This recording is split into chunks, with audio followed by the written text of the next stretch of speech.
top spot on the podium. He is the greatest coach in history, and now he is in charge of the greatest national team on the planet.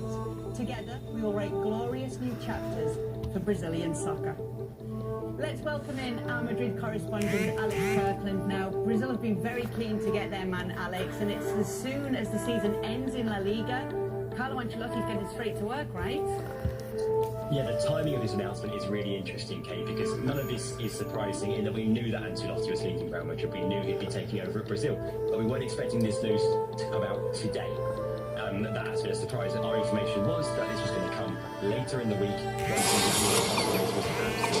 Once effectively done, as we saw there from the league takeover of the Clasico on Sunday, but it's not literally done until Barcelona pick up those extra points. That will happen perhaps on Wednesday, depending on what happens with Madrid against Mallorca, or on Thursday when Barca play against Mallorca.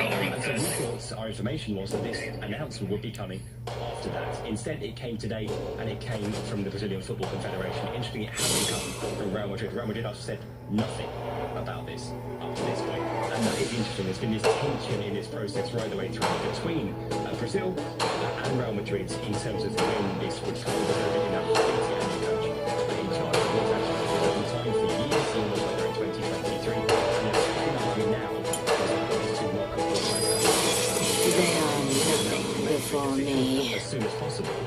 Real Madrid didn't, as far as Madrid are concerned. First, he still has a contract until 2026, and secondly, they are still threatened, even though they don't like race, even if they say it's on the verge of being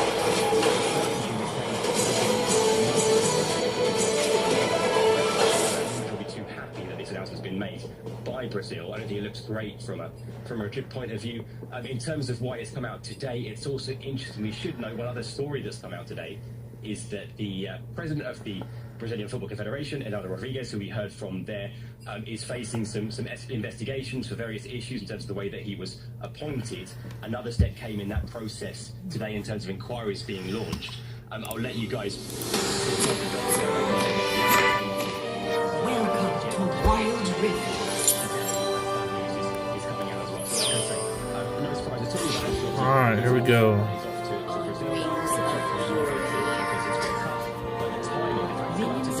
High expectations. Let me just quote some of it. To regain In terms of Warsaw, Carlo Ancelotti is a tremendous. There is questioning and how do they get there? National team in the world. Possession of the ball, they have possession of the ball. This is Brazil I'm talking about. Fires this time around. There's a, and if indeed they're thinking that Carlo Ancelotti is showing off.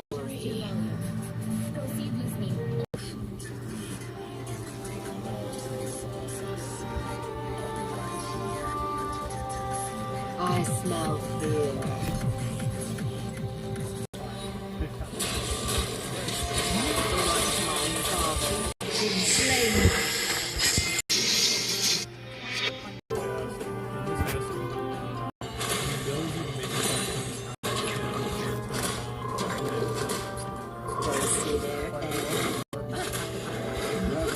Come on now.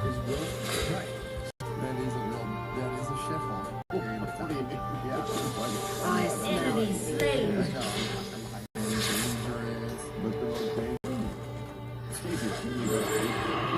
The Enchanted Ensemble and Infernal Dragon are spotted.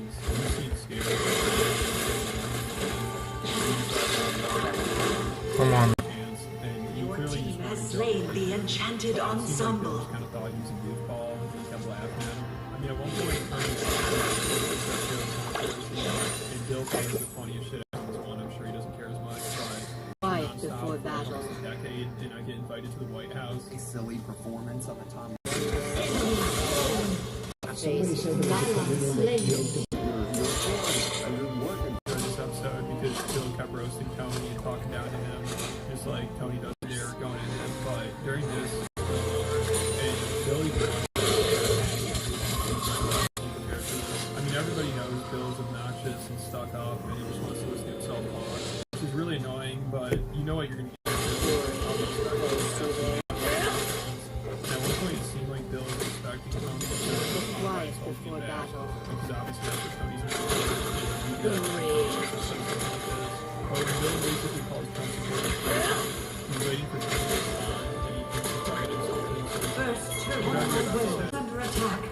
does not do anything, and I never will. That's why I think Exactly. I am such a lot. Enemy slain. Trying to. They have faced nothing. I kind of Turret lost. Killing spree. my initial politics and everything else.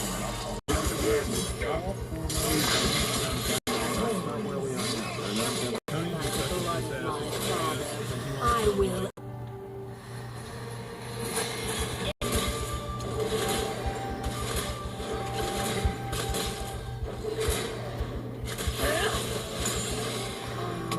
Oh, stunned. Oh crap. Blaming me that he got detained at the airport. Yeah, guys, I made the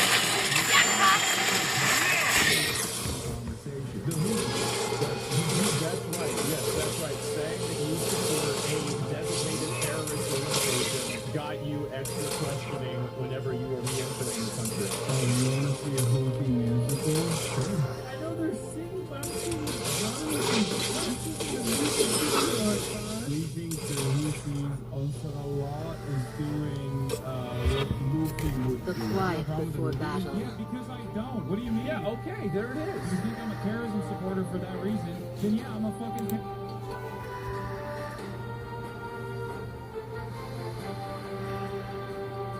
Let's see.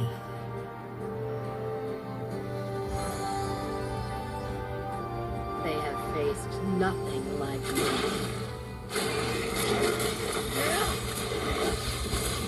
Attack them.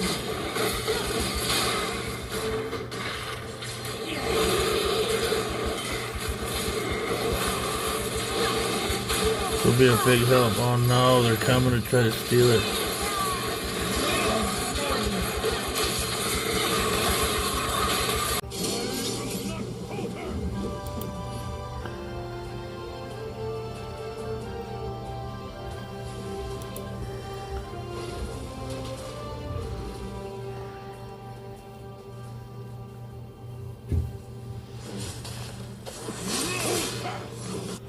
On my way. Alright, here we I go. smell Barcelona with a fear. massive win over Real Madrid. They now only need 2 points from the Attack remaining this 3 champion. games or one more win and the title is theirs. It was one of the more memorable suppose that we've seen in recent history.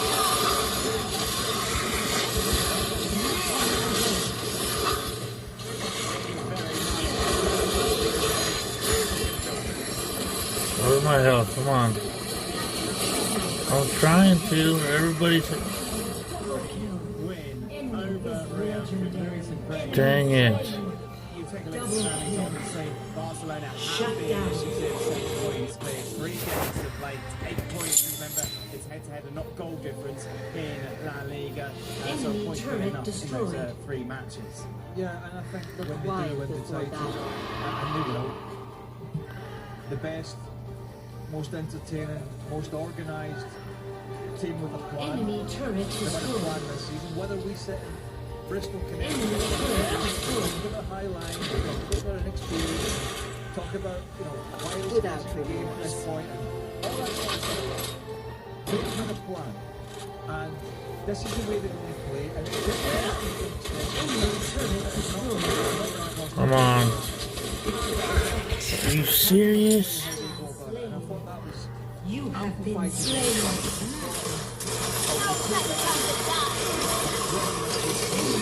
I thought Pedri and Frankie de Jong, Double talk kill. about Lamine Yamal, Coutinho, and all that. down. Middle of the park was super important. That's why at half time, Diaz and Modric were on. You needed somebody around to put the foot in the ball.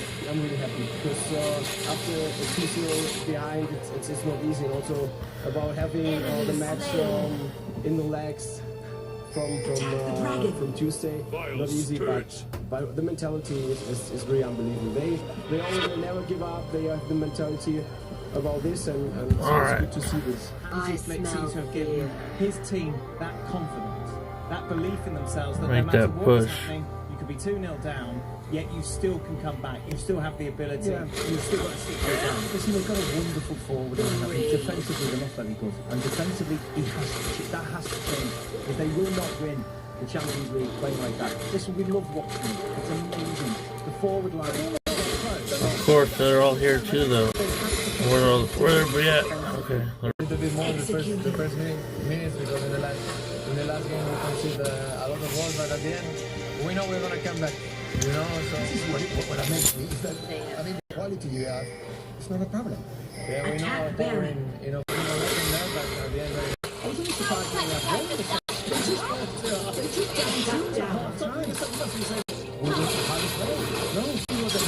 Nice. this game or even lose it because when Barcelona start having the ball, dominating, creating chances, we have great chances. It makes things happen.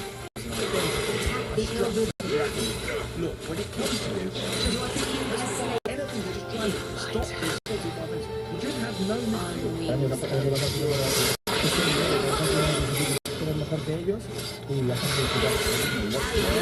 forward on many occasions, so there was something exceptional. There was no real plan, and if Xabi Alonso does come in, he certainly has a plan. He certainly has a way of building up from the back through the pitch. And will he have?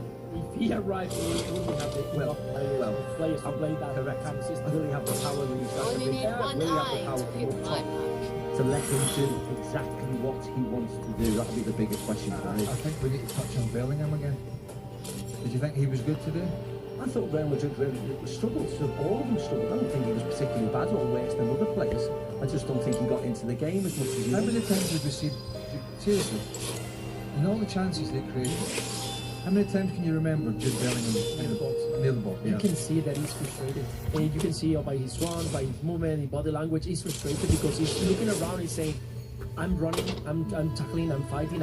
He had a couple of fights into the pitch with Pedri, and it's not the first time because he can see in front of him a fantastic player that is surrounded by a fantastic player, and all of them are giving something, and he feels that he's not receiving that. So I'm sure that all of them are going to be open to whatever. If it's Xavi, the manager, looks like he's going to be like this. What is going to bring on the table? What is the tactics? How are we going to have the patterns? How is going to be the system? Are we going to work with the two players up front, or are you thinking about bringing something different? So I'm sure, because this season didn't work. The repetitiveness, the relentlessness, and frankly the cruelness with which opponents look for the space behind Lucas Vazquez all season. Now Lucas isn't a right back, although he has been for the last few seasons a right back. Yeah. And it felt like every time Barca took a step forward, Madrid were thinking, there's nothing we can do. I mean, why didn't they do something about that?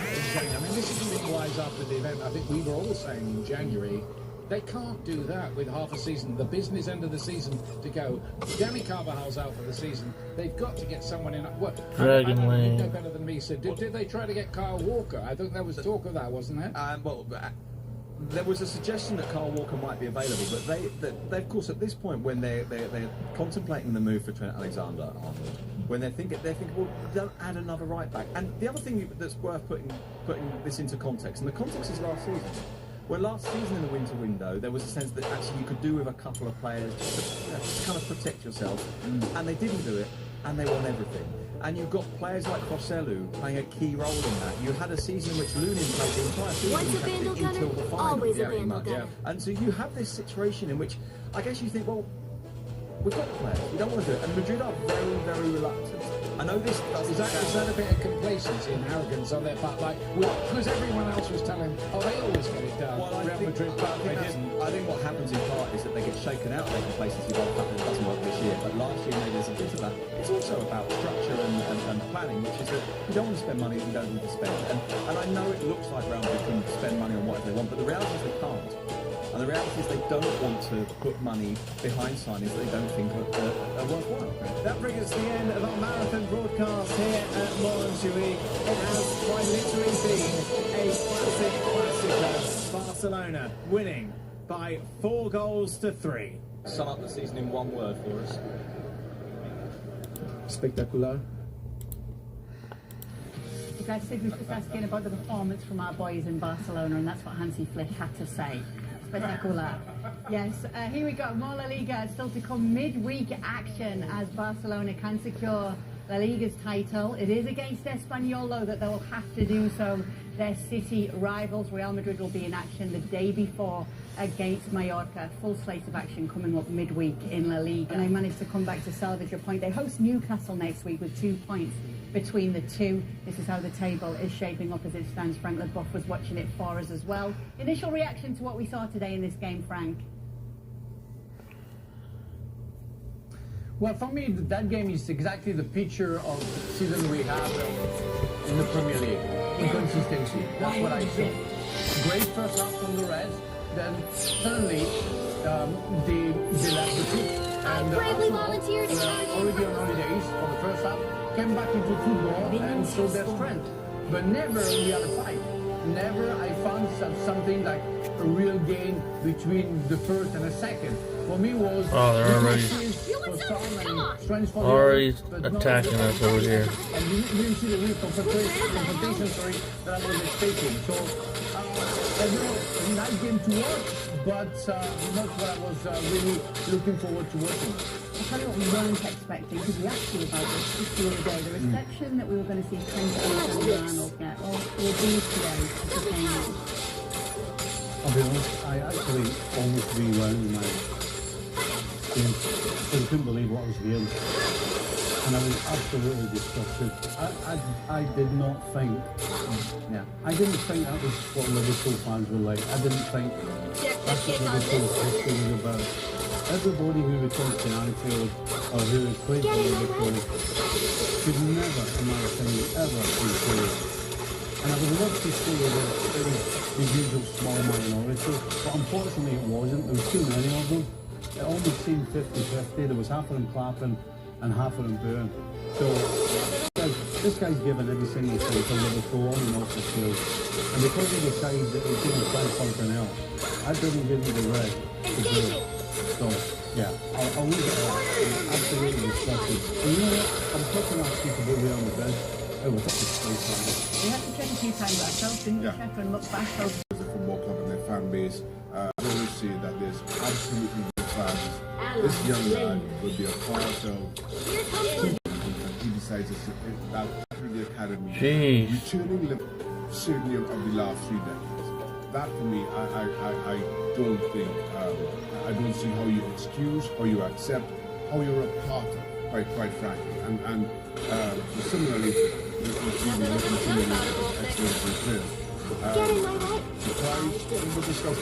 Dang it, they're gaining up on us. No, I just got down here. There's another home game to come. Liverpool have another home game, which will be Trent Alexander's last game at Anfield. And he will play. I'm not sure we'd be wrong not to play him. He should play. And I'm hoping that between now and that game, that the local newspapers, the local media all get behind Trent Alexander and tell all these people that were burned, if you're going to do that again, please don't turn up.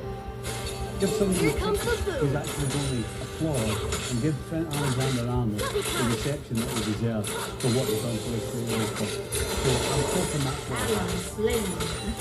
Top turret is under attack. Oh, no, get out of there. Oof. Within 2 weeks, by starting by booing him today, You gotta go back again. encouraging him for his last game, they are more than I think. Because, I mean, you have, in that matter, if you are stupid, be stubborn and stupid. Because Wanna see the fireworks? They should have no respect from the others. They've been disrespectful to football overall, to a football club, as Shaka said. I thought fans of Liverpool were different. That's because of history, because of, I don't know. It's a real football club, and everybody thinks that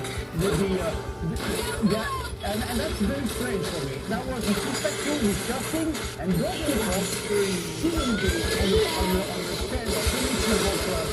There we go. Teamwork. We are against mercenaries, and Trent Alexander was everything but a mercenary. Poker catch.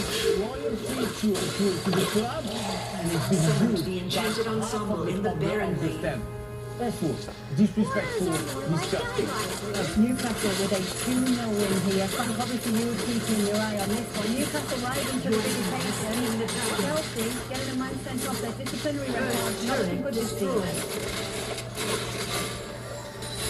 No, not looking good, but nothing to say about that, and that was a deserving red card.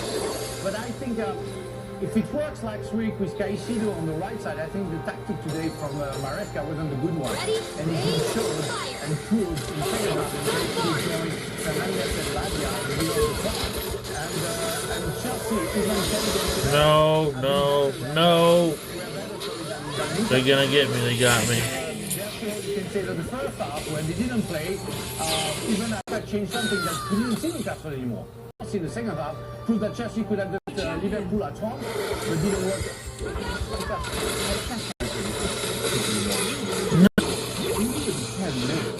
After the Tonali goal, I can't really remember Sanchez making it. From then on in, I thought Chelsea was and that put us more in praise of Chelsea. The early kidney punch from Sanchez Tonali, we could be having a very different conversation here. Credit to Chelsea, because they head back south, kind of wondering how they leave St. James Park with nothing. Because for much of it,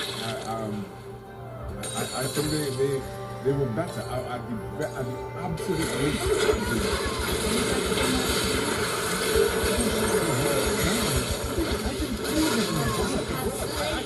I feel that improves Chelsea more as a you know, like all things follow you. There we go. Then how's he supposed to do it in the game? And they didn't do it. In the last 2 or 3 games, they've almost become a team that just want to not win. Newcastle, and completely and totally, seemingly are relying on counter-attacking. Even before the red card for Jackson, they were just, it was really a load of counter-attacking at home with that crowd behind you. And if you're going to do that, and you're going to isolate Isak up front, then that's why you don't see him doing it.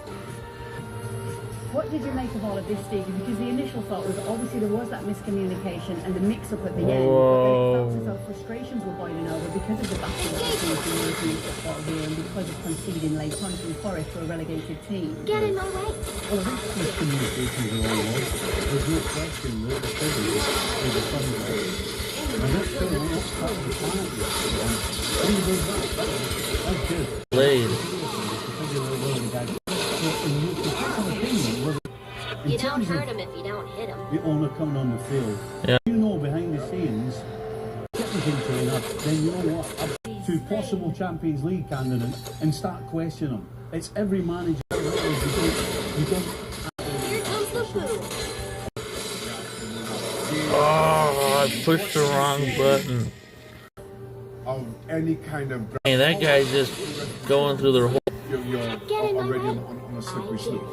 More to the point, back there against Chelsea, for all the marks, and now you have a manager who's been kind of publicly dragged in this way. And I know it's even when we're treating with the physio, or to what we just saw with the manager as he did. I think just kind of stripped some of all of their authority and it negatively impacts that dressing room and negatively impacts what's the community. These days on this show. No way, he's gonna take 3 of them. And it's going to be a fight between coming into the first. According to what I saw today, I think Newcastle is getting. Dang, the enemy got him. So I go for the 3 at France, which are Liverpool, Arsenal, and Manchester City, and then we have Aston Villa and Chelsea. Ladies, that last game, Nottingham Forest You don't hurt him if you don't hit him. That is tense. To Frank's point, and I get it. I think top 4 as is right now stays at top 4. While yes, Newcastle does have to go down to Arsenal, they then finish Want to see the fireworks? Everton, their season's over. Listen, I've been there when you've kind of been in a relegation dogfight and you drag yourself out of it. That last game of the season was No, I'm running. For a team like Newcastle to be playing with all at stake for them, nothing at stake. So I think that top four seed. It then comes down to one front three. Nottingham Forest and Chelsea playing last game this season, as I mentioned. Aston Villa have won 7 of their last 8 games and only lost 2 to City in that game. Aston Villa now have to go away to Spurs. Got you. Right before Europa League final. And then they close off at home to Manchester United. Right after Oh crap, we're all coming. What are Spurs going to be like going into it? Well, whatever comes of it, whether Manchester United wins or loses, what are they going to be like coming out of it? And again, if you're Aston Villa, while on paper that might seem the most difficult of the runners, that's a perfect time to play both of them. So now all of a sudden you really have this Chelsea-Nottingham Forest game with all the odds at stake. I am leaning Chelsea because I think by the loss, I thought they were really good. They get the result that they need against Get in my way. Nottingham Forest. They do that regardless of what Aston Villa does. Chelsea gets into the job. Chelsea have lost 6 of their last 9 away, and only Leicester and Southampton have a worst record in that period. Yep. That's not helping them. No. Bring on the... No! And I don't think they will. So, I absolutely... The season, this is the full season, and that's how things are looking as it stands right now. At the start of the season, what the Europa League is like. Because... They keep losing in the league now. Well,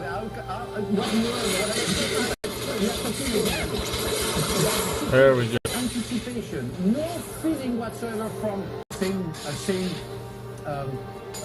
let's say, we said they shouldn't be in the final. That's a confirmation. It says a lot about the new system of the Europa League. That no team from the championship goes down to Damn. Okay, Shaka, I wanted to show you what Ruben Amorim had to say after the game. Wasn't happy of where his team are in the league. He said, "It's my fault. I'm responsible. If we cannot change that really fast, we should give our place to different people." Give what place exactly are you talking about here? That'd be his place. Listen, I get it in one sense. Amorim is trying to take some pressure off his players who are quite clearly underperforming. He definitely killed a whole bunch. The thing is, we've sat here and said both these teams, well, both Spurs and Manchester United's entire season hinge on what happens in Europe. Let's see, where do you see the stats? Use that as your excuse. Which I totally get.